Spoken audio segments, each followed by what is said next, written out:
Hey, homeschool Whirlers, JoJo here, and today I'm at Patrick Kenny's Red Hill with the author, Mrs. Jenny Cote.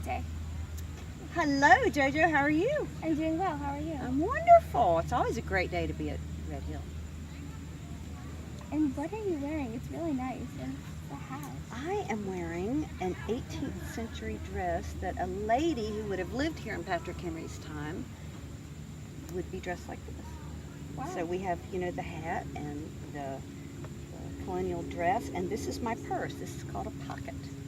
So this is my purse. So it's Living History Days at Patrick Henry's Red Hill, so I thought I'd look the part. Nice.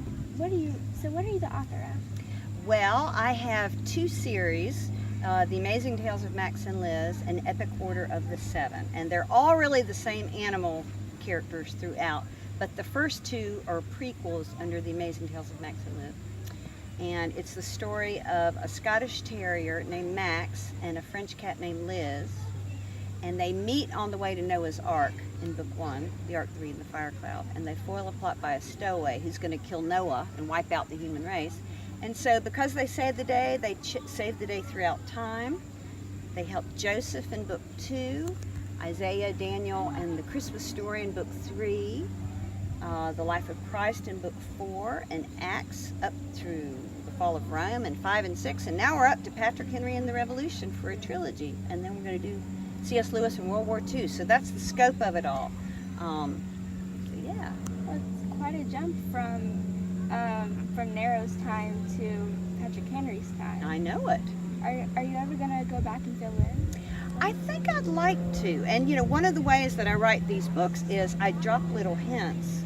I'll have the characters say, oh, I remember when we helped David and that Goliath, and that kind of thing. So I drop hints if they've been there all along in case I want to go back. I would like to go back and probably write Ruth or Esther and maybe David. And actually one of the things I've thought about is to do possibly, instead of one big, huge book, because they're about 450, 600 page books, do like the lost files of the Epic Order of 7. So lots of like maybe small little Bible stories of their adventures together.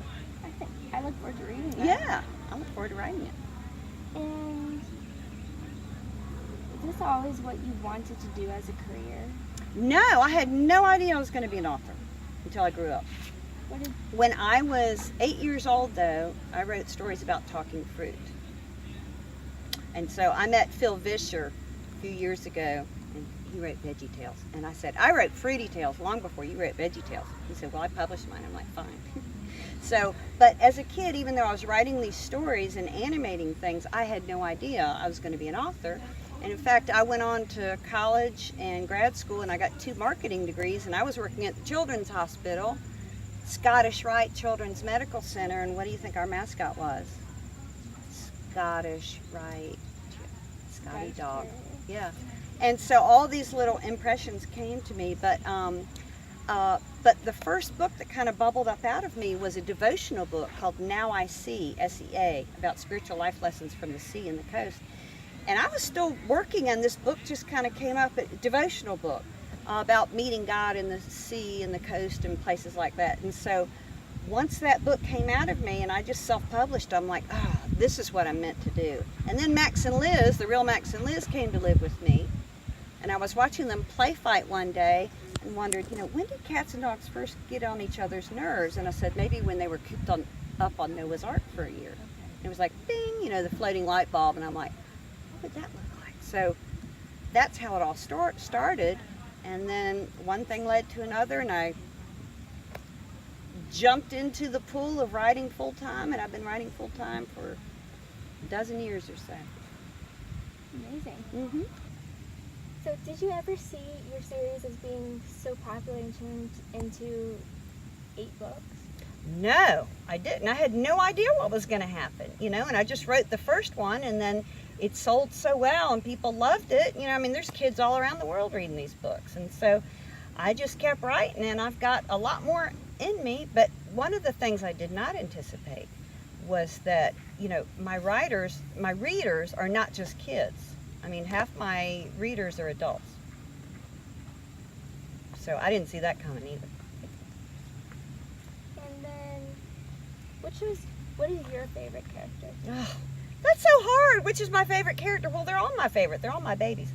I will say that Nigel P. Monaco, my British mouse, he's my most fun to write because I love his accents. And Nigel's so small and he can fly on pigeons and I can get him anywhere and he can listen in and, you know, so he's probably the most versatile and fun. But I love them all. They all have different parts of me in them too because they say that an author is all of her characters. So there's a little bit of me in all of them. And then what is your favorite book that you've read? Oh, that's hard too.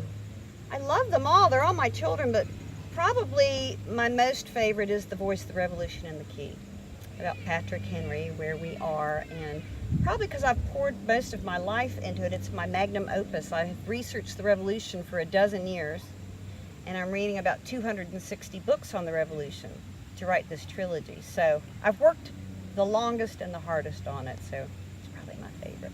Well, that's a lot of work to go into a book. It is. And See then- my commitment to you. I got to make sure I get it right and well, and so I've covered everything. And then, let's talk about your book. Where does it take place and in what time? Which book? The one you are writing. The one I'm writing right now? Yes, ma'am. Okay. I am writing The Declaration, the Marquis, and the Spy, which is book 8, and it's the second one in the Revolutionary trilogy. Well, let me back up. The first book in the trilogy, The Voice of the Revolution and the Key, starts when the Founding Fathers are children. Patrick Henry's 7, George Washington's 11, because I wanted to show y'all, before they were Founding Fathers, they were founding kids. So we start and we watch Patrick Henry rise to his calling to become the voice of the Revolution. And so that's going to take you through the French and Indian War and the causes of the Revolution up to Give Me Liberty or Give Me Death, which is March 23rd, 1775. So the book 1 ends there of the trilogy. So now the Declaration of the Marquis and the Spy picks up with Lexington and Concord, Paul Revere's Midnight Ride, and goes through Valley Forge. So essentially the whole northern campaign of the Revolution, the Declaration of Independence, all of that. And that's going to, again, take us to winter of 1778. And then the third book, The Sword, the Thunder, and the Jewel, will be the southern campaign of the Revolution, all the way to victory at Yorktown, through the Constitutional Convention, all the way up to Patrick Henry's death here in this place, June 6, 1799. So, you know, these books require a tremendous amount of research, and I've got a lot of plot lines going on here with the history that happened that most people know, and then the lesser history, like I'm telling the espionage behind the scenes of the war. And it started with the first page of the Revolution. There were spies on every page of the Revolution. So I'm having a lot of fun with it, yeah. Okay, and then, who are they going to be visiting first? Who are they going to be visiting first? Paul Revere, Samuel Adams, John Hancock, and Dr. Joseph Warren. So it opens up in Boston. And, you know, the Sons of Liberty are brewing more than tea in the harbor there in Boston. So it opens up with really the shot heard around the world, you know, after Paul Revere's ride and all of that. But we do have a glimpse of Patrick Henry before we get totally going to pick up where we left off in the last book. But they're going to be helping George Washington. And then another emerging character that I introduced in the first book is the Marquis de Lafayette. And so he is going to be our you know, America's favorite riding Frenchman, for all you Hamilton fans out there.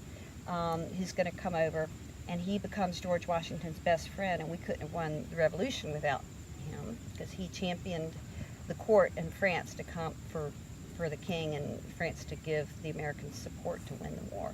So you'll meet him, and then I'll have a bad guy, Bannister Tarleton, you know, and a British rogue officer who will be kind of like the antagonist of the whole thing.